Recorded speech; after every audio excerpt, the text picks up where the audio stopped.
Letzte Woche ist über Teilen von Paraguay ein Unwetter mit Starkregen und heftigen Windböen hereingezogen.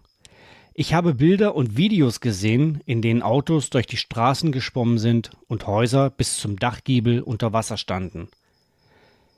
Besonders schlimme Überschwemmungen soll es wohl im Südosten Paraguays gegeben haben. Auch durch einen Stadtteil von Villarrica soll ein kleiner Tornado gefegt sein. Da ich das alles aber nicht selbst erlebt habe, werde ich das hier auch nicht zeigen. Könnt ja selber mal googeln. Wir persönlich sind unbeschadet da durchgekommen. Auf meinem Grundstück und meiner Baustelle war außer starken Regen eigentlich überhaupt nichts. Ich habe außer ein paar Wasserrinnen keinerlei Schäden zu beklagen. Bei meinem Vermieter ist im Prinzip das gleiche Bild. Die Einfahrt ist ein wenig ausgespült, was sich aber schnell und einfach reparieren lassen hat. An anderen Stellen sah es da schon viel schlimmer aus. Die Erdstraße hier zum Beispiel sieht da schon etwas mitgenommener aus. Tiefe und breite Wasserrinnen, weggebrochene Straßenteile und vereinzelt umgestürzte oder abgebrochene Bäume säumen Teilbereiche der Zufahrtsstraße.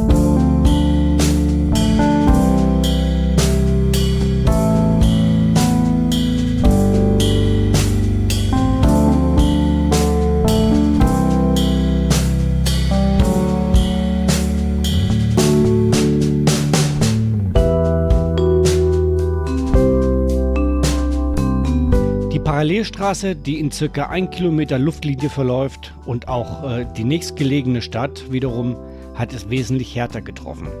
Etliche, auch sehr große Bäume wurden einfach entwurzelt oder abgeknickt und haben dann teilweise Stromleitungen unter sich begraben oder auch Strommasten mit umgeworfen.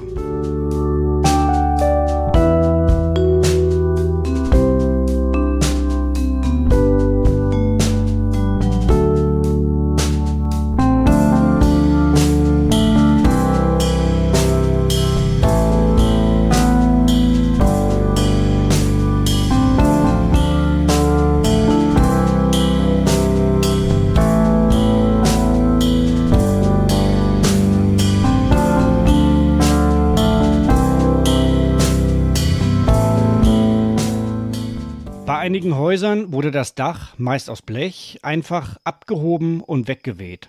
Ganz genauso, wie man es auch in Filmen oder den Nachrichten zu sehen bekommt. Ein Freund aus der Parallelstraße erzählte mir, dass er seine Dachteile bei seinem Nachbarn in etlichen Metern Entfernung wieder eingesammelt hat. Das sah echt nicht lustig aus, so ein Haus mit ohne Dach. Für alle Betroffenen ist es natürlich immer ein Desaster, besonders dann, wenn auch die Häuser betroffen sind. Wir waren nur knapp 3 Tage ohne Stromversorgung und somit auch ohne Internet oder teilweise Mobilfunk. Nach 2 Tagen ohne Strom wird es mit den Kühlmöglichkeiten allerdings etwas kritisch. Da es hier kein Notstromaggregat oder Solaranlage gibt, haben wir uns glücklicherweise mit einem Spannungswandler, der an die Batterie bzw. die Lichtmaschine des Autos angeschlossen wurde, über die Zeit retten können.